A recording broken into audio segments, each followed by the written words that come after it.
우리 샬롬 찬양대 찬양 감사드립니다. 오늘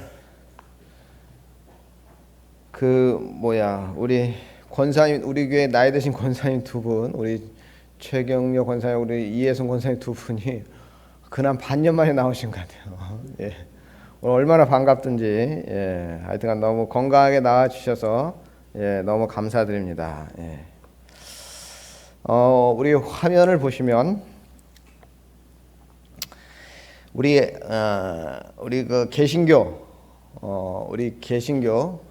저거를 우리 개신교의 핵심이라고 할 수 있는 것이 이제 일본에 나옵니다. 일본에. 우리 이 개신교의 그 일종의 종교 개혁의 슬로건이에요. 슬로건. 제가 신학교에 입학해서 신학 입문을 배울 때 중간고사에 나왔던 문제입니다. 저게. 우리 읽어볼까요? 오직 성경으로, 오직 은혜, 오직 믿음, 오직 그리스도, 오직 하나님께 영광을 올린다. 이 5가지 종교개혁의 슬로건이 있습니다. 오늘은 오직 은혜. 이 은혜라는 말은 이 하나님 나라 백성에게 참 감사한 단어 중에 하나예요. 은혜라는 말은 왠지 언제 들어도 좋죠. 참 좋은 그런 말씀, 좋은 단어입니다. 우리에게 있는 모든 것은 다 하나님께서 은혜로 주신 것이고, 우리가 누리는 모든 복은 하나님의 은혜 없이는 맛볼 수가 없습니다. 은혜는 값없이 주는 선물입니다. 하나님은 우리에게 아무 대가 없이 아들 예수 그리스도를 보내주셨고, 우리 모두는 독생자 예수 그리스도의 그 십자가 희생으로 말미암아 구원을 얻게 되었습니다. 하나님은 연약하여 자주 쓰러지는 우리에게 성령님을 보내주셔서 다시 일어서도록 격려해 주시고, 우리의 모든 잘못을 용서해 주시는 은혜의 주님이십니다. 성경에 나타난 하나님의 은혜에 관한 이야기, 하나님의 은혜의 사건, 이런 것들이 우리 성경에 많이 나오는데, 그 사건들, 그 교훈들을 살펴보면 정말 언제 읽어도 우리에게 큰 감동이 되는 것을 알 수가 있습니다. 그리고 이 성경에 나타난 이런 은혜가 이 은혜도 단계랄까요? 단계? 1단계, 2단계, 3단계, 선풍기도 키면은 1단, 2단, 3단이 있지 않습니까? 그런 은혜도 이런 단계가 있지 않는가, 이런 생각이 들었습니다. 은혜의 성격 면에서도 적극적이고 능동적인 은혜가 있는가 하면 수동적이고 소극적인 은혜도 있습니다. 오늘 우리가 하나님의 말씀, 우리 열왕기상 19장 15절부터 21절까지 말씀을 읽었는데, 이 말씀을 보면 우리가 그 하나님의 은혜의 단계를 알 수가 있고, 또 그 감동을 우리가 가질 수가 있고, 또 새 희망도 가질 수가 있습니다.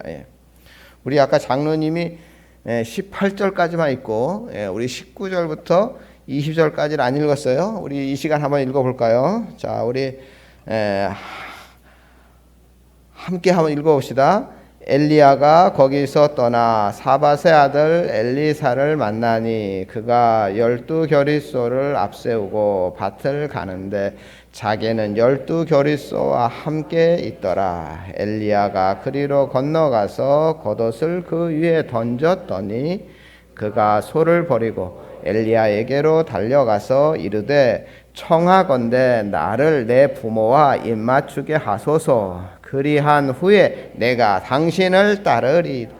엘리야가 그에게 이르되 돌아가라. 내가 내게 어떻게 행하였느냐 하니라. 엘리사가 그를 떠나 돌아가서 한 겨릿소를 가져다가 잡고 소의 기구를 불살라 그 고기를 삶아 백성에게 주어 먹게 하고 일어나 엘리야를 따르며 수종 들었더라. 아멘. 오늘 말씀 원래 시골의 농부였습니다. 엘리사는. 근데 이 엘리사가 하나님의 위대한 선지자 엘리야를 만나서 그의 인생이 바뀌는 이야기입니다. 헷갈리지 마세요. 저도 가끔 헷갈리거든요. 엘리야, 오늘 주인공은 누구예요? 엘리사입니다. 오늘 말씀 속에는 평범한 한 사람이 역사의 길이 남는 위대한 주의 종으로 부름받는 과정이 담겨 있습니다. 그리고 엘리사에게 임한 은혜를 묵상하다가 엘리사도 세 가지 단계의 은혜를 거쳤구나 하는 생각을 제가 한 것입니다. 이건 제 생각입니다. 어디에도 뭐 나오진 않아요. 제가 분류를 한 겁니다. 여러분들 한번 맞나 안 맞나 한번 잘 들어보시기 바랍니다. 오늘 말씀을 통하여 성도님들은 한번 나 자신을 한번 돌아보면서 오늘 은혜가 세 단계를 제가 얘기하려고 그러거든요. 그러니까 나는 이 은혜의 세 단계 중에 과연 어디쯤에 와 있는가 한번 생각해 보시기 바랍니다. 하나님은 나를 지금 어느 단계의 은혜로 이끌어 주시는가 뭐 이런 것도 한번 생각해 보시고요. 나 자신에 임한 하나님의 은혜의 단계를 한번 깊이 생각해 보고 돌아보는 그런 시간이 되었으면 좋겠습니다. 여러분 우리 19절을 보시면 엘리야가 거기서 떠나 사밧의 아들 누굴 만나요? 엘리사를 만납니다. 시골의 평범한 농부 엘리사에게 찾아온 첫 번째 은혜의 단계는 만남의 은혜입니다. 하나님의 사람 엘리야가 엘리사를 찾아와 만나준 것은 여러분 놀라운 은혜입니다.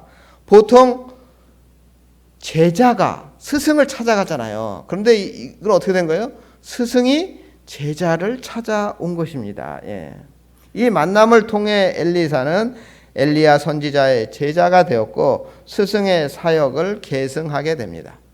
만남의 은혜는 참으로 귀한 은혜입니다. 엘리사는 자신의 계획과 상관없이 엘리사는 나는 이 다음에 커서 훌륭한 선지자가 되어야 하겠다 이런 계획이 없었습니다.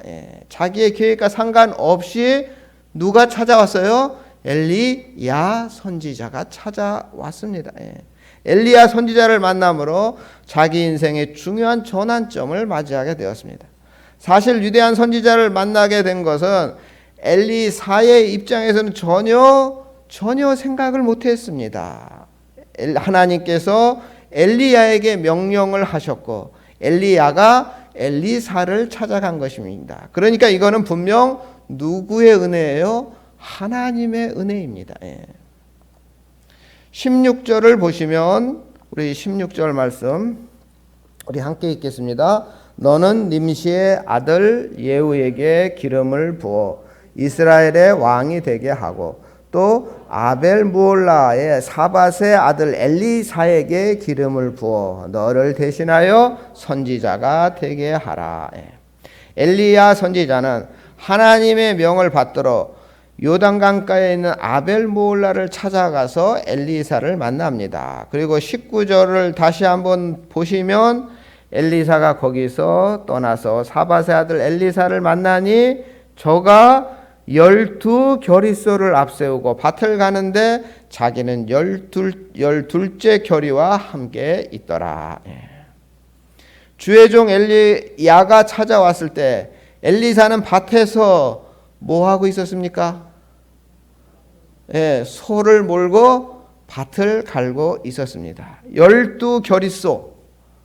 12겨리소란 말은 12쌍의 소를 말합니다. 12쌍. 그러면 소가 몇 마리입니까? 24마리입니다, 여러분. 24마리를 끌고 밭을 갈았다. 분홍입니까? 조그만 농사 짓는 사람입니까? 분홍입니다. 여러분, 24마리가 밭을 갈아요. 그 보통 부자가 아닌 거예요. 분홍입니다. 넓은 밭을 소유하고 있습니다. 요즘으로 하면 막 트랙터 막 12대를 가지고 막 이렇게 밭을 가는 거랑 마찬가지 아닐까요? 그런데 분홍임에도 불구하고 하인을 부리거나 소작을 주지 않고 손수 농사를 짓는 엘리사의 모습에서 엘리사가 일상생활 속에서도 굉장히 부지런하고 성실했던 사람이다 하는 것을 우리가 알 수가 있습니다. 하나님은 바로 이런 사람을 당대 최고의 선지자인 엘리야 선지자를 계승하는 하나님의 일꾼으로 부르신 것입니다. 성경에는 이와 같이 만남의 은혜를 본 사람들이 적지 않게 많이 있습니다. 여러분, 구레네 시몬 아세요? 구레네 시몬? 구레네 시몬이 어떤 사람이죠? 예수님 대신해서 십자가를 지고 골고다 언덕까지 낑낑대면서 올라갔던 사람이 바로 구레네 시몬입니다. 구레네 시몬은 예수님을 만났는데 예수님의 십자가를 지고 골고다 언덕까지 올라갔습니다. 구레네 시몬은 원래 구경하러 나갔을 거예요, 아마. 근데 구경하러 나갔다가 예수님을 만났고 억지로 그 십자가를 대신 매게 되었습니다. 그런데 이 만남의 은혜가 구레네 시몬의 일생을 완전히 바꿨습니다, 여러분.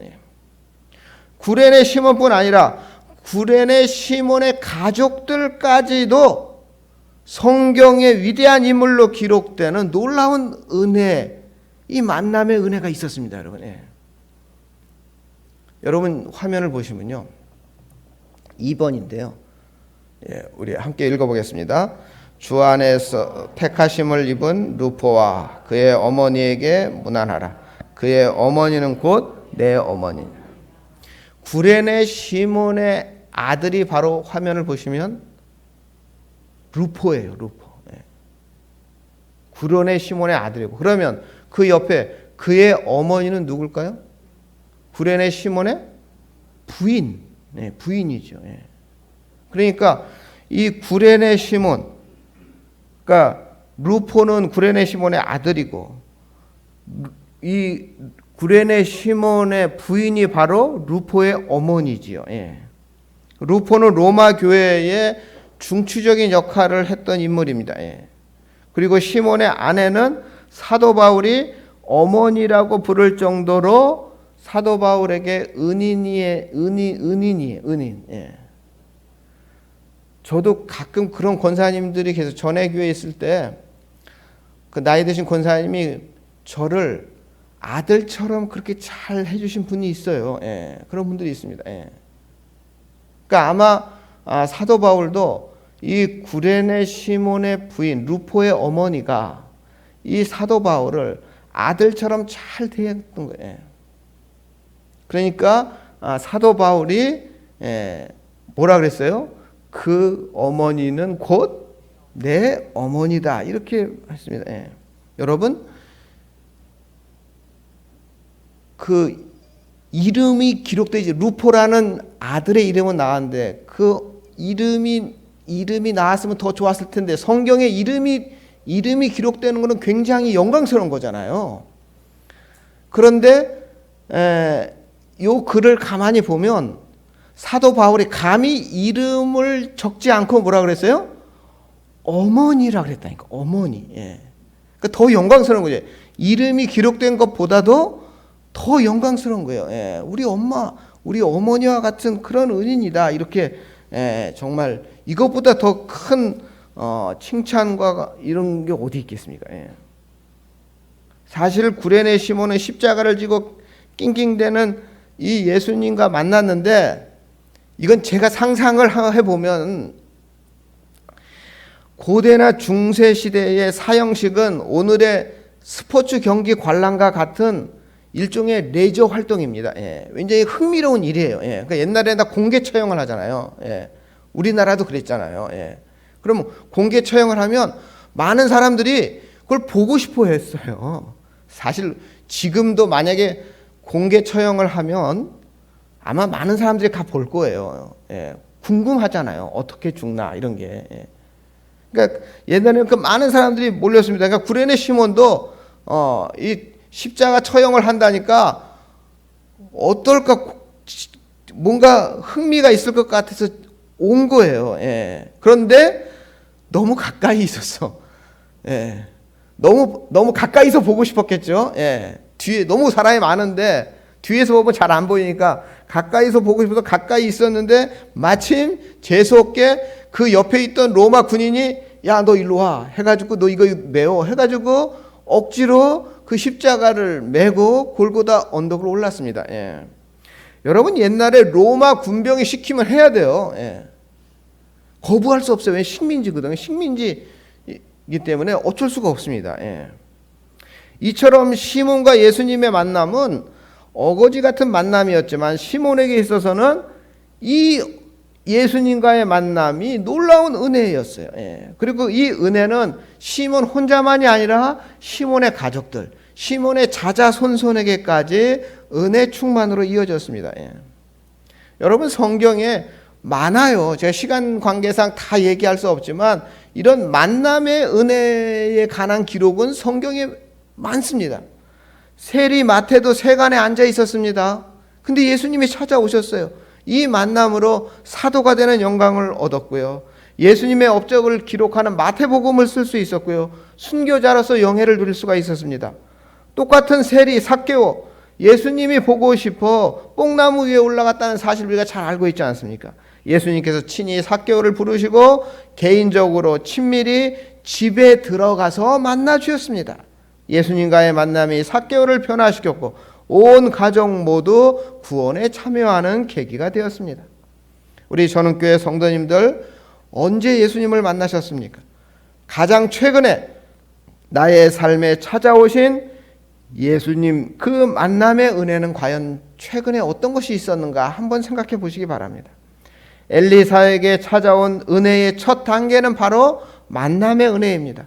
우리 모두 예수님과의 첫 만남을 소중하게 생각하고 오늘의 믿음을 더욱더 성숙해 하는 동기로 삼으시기를 바랍니다. 19절 후반부터 20절 말씀을 보시면 엘리야가 그리로 건너가서 겉옷을 그 위에 던졌더니 저가 소를 버리고 엘리야에게로 달려가서 이르되 내가 당신을 따르리이다 이런 말씀이 있어요. 시골 청년 엘리사에게 주어진 두 번째 은혜는 선택입니다. 선지자 엘리야가 자신의 겉옷을 엘리사에게 던진 행동은 너는 내 뒤를 이어 선지자의 직무를 이어받으라는 상징적인 의미가 담겨 있습니다. 그리고 엘리사도 엘리야의 행동을 깨닫고 즉각적인 반응을 보입니다. 내가 당신을 따르리이다. 엘리사는 스승 엘리야의 부름에 따르기로 굳게 결단했습니다. 이것이 바로 은혜의 두 번째 단계인 결단의 은혜입니다. 우리에게 만남의 은혜도 중요하지만 그 다음에 더욱 필요한 것이 결단의 은혜입니다. 우리가 아무리 중요한 기회에 만났다 하더라도 결단이 따르지 않으면 아무 소용이 없습니다. 그러면 20절에 보시면 그가 소를 버리고 엘리야에게로 달려가서 이르되 청하건대 나를 내 부모와 입맞추게 하소서. 그리한 후에 내가 당신을 따르리이다. 엘리야가 자신의 겉옷을 던지자 엘리사는 조금 더 망설임 없이 즉각 행동을 취했습니다. 엘리사는 소를 버리고, 소가 몇 마리입니까? 24마리. 예, 한 마리 버리기도 쉽지 않은 일인데 24마리를 버리고, 하지만 엘리사는 즉각 엘리야에게로 달려갔습니다. 가족들과 작별 인사를 할 수 있도록 허락을 요청했습니다. 지금 엘리사의 청원은 현세적인 삶을 깨끗이 정리하고자 하는 의지에서 비롯된 행동이라고 볼 수 있습니다. 엘리사의 즉각적인 결단과 행동은 오히려 엘리야를 놀라게 한 것 같습니다. 20절 후반부에 엘리야가 그에게 이르되 돌아가라. 내가 내게 어떻게 행하였느냐 하니라. 그러니까 엘리야도 너무 놀랐어요. 너무 너무 즉각적인 결단을 하고 나오니까 엘리야도 당황해서 내가 너 당장 어떻게 하라는 거 아니야? 그래 갔다 와. 이런 의미죠. 엘리야 선지자는 시골 청년의 결연한 의지를 보고 놀라면서도 기꺼이 가족들과 작별 인사를 허락하고 있습니다.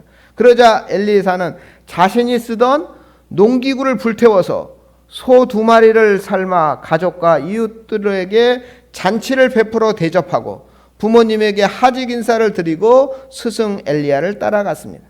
단호한 결단입니다. 자신이 사용하던 농기구를 땔감으로 사용했다는 것은 이제 농부로서의 삶을 포기했다는 것을 의미합니다. 좀 따라다니다가 재미없으면 내가 다시 돌아와야지 이런 것이 아닙니다. 지금 엘리사는 배수의 진을 치고 엘리야를 따라 나서고 있습니다. 집에 있는 거 다 정리해버리고 이후에 엘리사는 하나님의 부르심에 전적으로 헌신했습니다. 우리 전주 전후교회 성도님들 모두 만남의 은혜로 만족하지 마시고 결단의 은혜의 단계로 한 단계 더 나아가시기를 바랍니다. 그런데 결단의 은혜로, 이 결단의 단계로 나가지 못하는 성도님들이 사실은 굉장히 많습니다. 성경에도 결단의 단계로 나아가지 못하는 경우가 많이 나옵니다. 예수님을 십자가에 넘겨준 빌라도가 그랬습니다. 빌라도는 예수님이 이 땅에 계실 때 유대 총독의 자리에 있었습니다. 총독의 자리에 있었기 때문에 빌라도는 예수님과 직접 만나 바로 앞에서 예수님을 마주보고 대화할 수 있는 특권을 누렸습니다. 하지만 예수님께서 죄 없으시다는 사실을 알면서도 양심적으로 결단하지 못했습니다. 마음으로는 예수님이 옳다고 느꼈지만 총독의 이 위치를 지키고 싶어서 마음에도 없는 엉뚱한 결정을 내렸습니다. 그래서 빌라도는 지난 2000년이 넘도록 예수님을 십자가에 못 박아 죽인 장본인으로 우리 그리스도인들로부터 지금까지 매주 저주를 받고 있습니다. 우리가 사도신경 외울 때 빌라도가 들어갑니까? 안 들어갑니까? 본디오 빌라도에게 고난을 당하사 십자가에 못 박혀 죽으시고. 우리가 주일날 예배 때마다 이거 외우면서 빌라도 이놈이 예수님을 죽였어, 이런 얘기입니다. 사실 이게 이 속 내용은. 여러분 헤롯 대왕도 아시죠? 헤롯 대왕도 만남의 은혜를 누렸던 사람입니다. 그러나 결단의 은혜로는 나아가지 못했습니다. 헤롯은 세례 요한을 감옥에 잡아 넣었습니다. 요한을 신실한 사람이라고 믿고 있었습니다. 여러분 3번 우리 마가복음 6장 20절 말씀 읽어보겠습니다. 헤롯이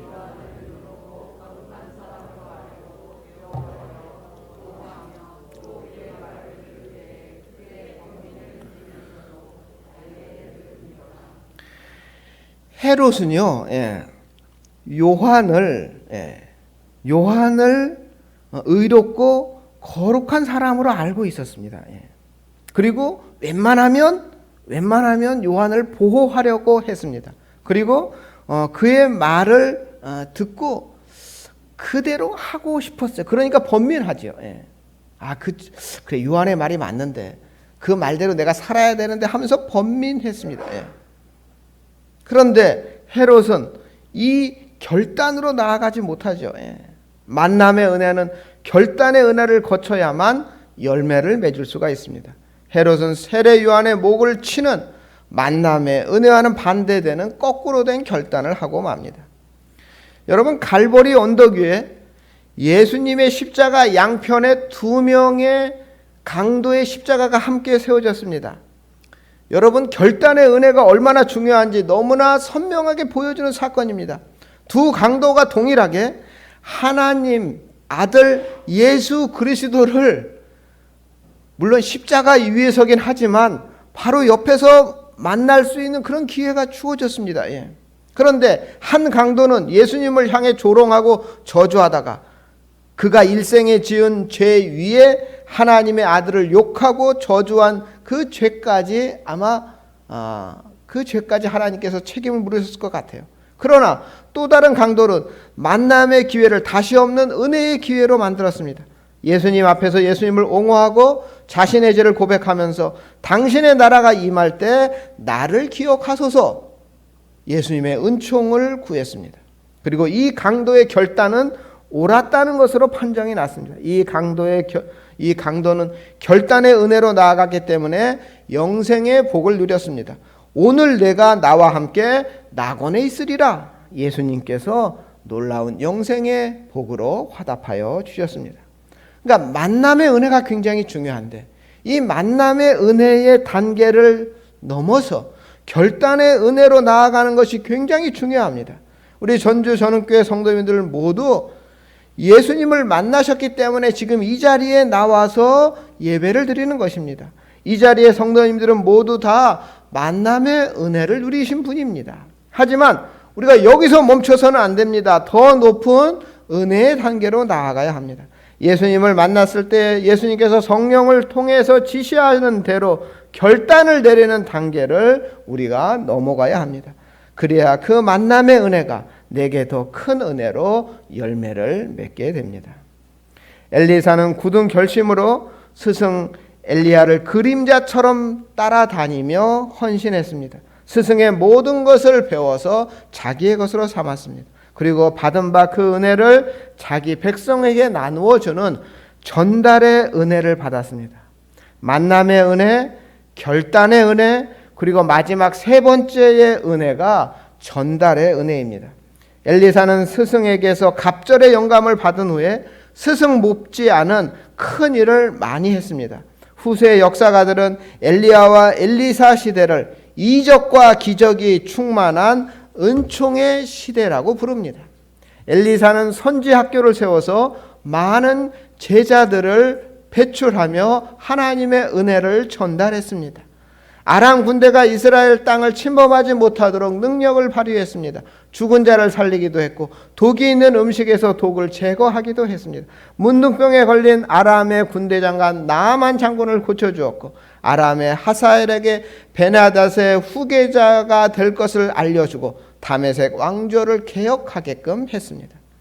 이런 수많은 업적, 이 엘리사는 엘리야의 사업을 계승했을 뿐 아니라 두 선지자의 이별 때에 보인 것과 같이 스승에 대한 완전한 충성으로 선지자의 사명을 완성했습니다. 엘리야가 시작한 구원의 역사는 엘리사에 의해 매듭지어지고 완성이 되었습니다. 엘리사는 이처럼 온 이스라엘의 구원자 역할을 훌륭하게 수행했습니다. 엘리사가 죽을 병에 들렸을 때 이제 엘리사도 하나님의 부르심을 받게 되었습니다.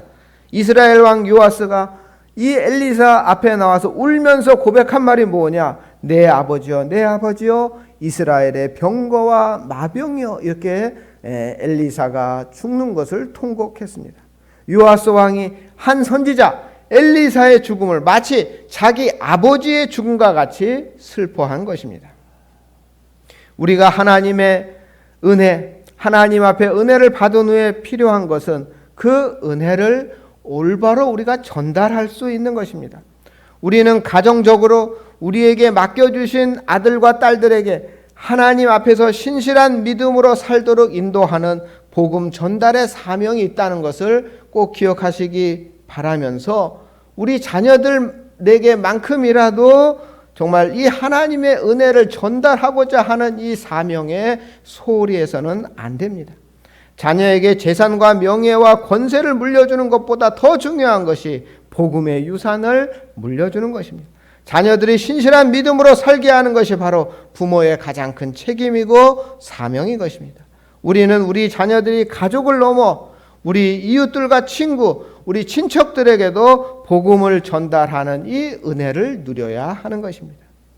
우리 한국교회는 초창기에 복음과 만남의 은혜를 경험한 소수의 신실한 성도들에 의해서 복음 전달의 은혜를 전 세계 역사의 최고로 평가받을 정도로 부흥성장의 역사를 가지고 있습니다.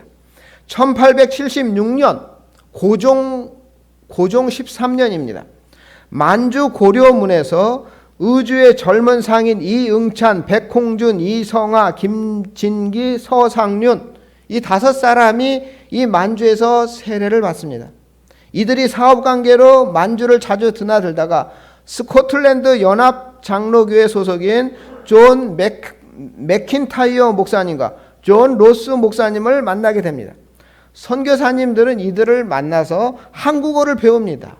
그리고 한국의 복음 선교를 하기 위해서 한국어를 배우고 이들에게 교제를 하고 그래서 이들에게 기독교 교리를 가르칩니다. 그리고 이들에게 세례를 주고 그리고 이들과 함께 성경을 한글로 번역하기 시작했습니다.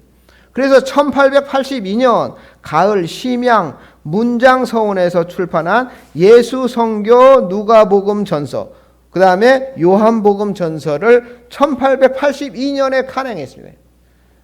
제가 중국에 딱 한 번 간 적이 있는데 심양에 제가 여기 가서 이 성경을 봤지 않습니까?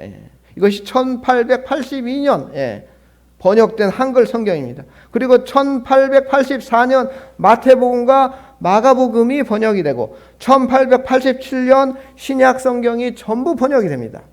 그리고 서상류는 성경 번역에만 그치지 않고 목숨을 걸고 서울까지 성경을 전달하고 또 마을을 곳곳을 다니면서 전도 활동을 펼칩니다. 서상류는 1883년 처음 성경책을 가지고 귀국할 때 국경에서 체포됩니다. 그래서 잘못하면 이 생명을 잃을 뻔했습니다. 그러나 구사일생으로 살아났고 그럼에도 불구하고 이에 굴하지 않고 성경 말씀을 전하는 일에 시골 구석구석 복음을 전합니다. 이와 비슷한 시기에 일본에 있던 언더우드 선교사님이, 언더우드 선교사가 한국에 오기 전에 일본에 먼저 있었어요. 이 언더우드 선교사가 1884년 인천으로 들어오거든요. 1884년 인천으로 들어올 때 한글 성경을 가지고 들어옵니다. 이때 이 일본에 유학했던 이수정이라는 사람이 번역한 성경을 가지고 인천으로 들어옵니다. 언더우드 선교사는 자기가 가지고 있는 한글 성경, 이수정이 번역한 성경이 이 한국 최초의 한글 성경으로 생각했습니다. 그런데 선교 활동을 하다 보니 먼저 번역된 한글 성경이 시골에도 있는 것을 보고 깜짝 놀랐습니다. 그래서 미국 선교부에 보고를 합니다. 이때 언더우드 선교사의 보고서에 의하면 조선 땅에는 이미 성경과 믿음을 갖고 있는 조선인들이 세례 예식만 기다리고 있었다. 이렇게 보고를 합니다. 이러한 충성과 헌신이 있었기 때문에 아시아에서 대한민국은 전 세계 선교 역사에 유례가 없는 복음의 부흥을 이룰 수가 있었습니다. 이렇게 우리 한국교회는 죽음을 각오한 헌신된 국내외 전도자들로부터 이 전달의 은혜를 크게 누리고 살고 있는 복된 나라라는 사실을 여러분들 꼭 기억하시기 바랍니다. 우리에게는 은혜의 세 단계가 있음을 다시 한번 생각해 보시기 바랍니다. 첫째, 예수님과 만나는 만남의 은혜의 단계입니다. 두 번째는 예수님을 만날 때 우리 스스로가 결단하는 결단의 은혜 단계입니다. 하나님은 우리의 자발적이고 신실한 결단을 기다리십니다. 그리고 다음 단계는 우리가 받은 바 그 은혜를 전달하는 그 전달의 은혜 단계입니다. 중요한 것은 얼마나 많은 은혜를 받았느냐가 아니고 받은 바 은혜를 어떻게 그리고 얼마나 열심히 전달했느냐 하는 것이 중요합니다.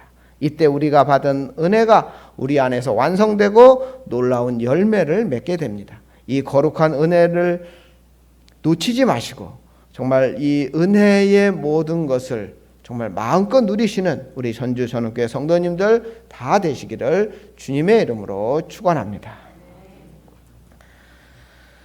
사랑과 은혜가 충만하신 하나님, 전주 전원교회 성도님들 모두에게 은혜가 충만케 하여 주시옵소서. 만남의 은혜를 충만케 하시고 예수 그리스도를 통해 받은 깨달음의 결단의 은혜도 충만케 하여 주시옵소서. 이제는 은혜로 말씀을 전하는 은혜까지 충만케 하사 우리 전주 전원교회가 진정한 구원의 방주로서의 사명까지 감당하게 하여 주시옵소서. 예수님의 이름으로 기도드립니다. 아멘.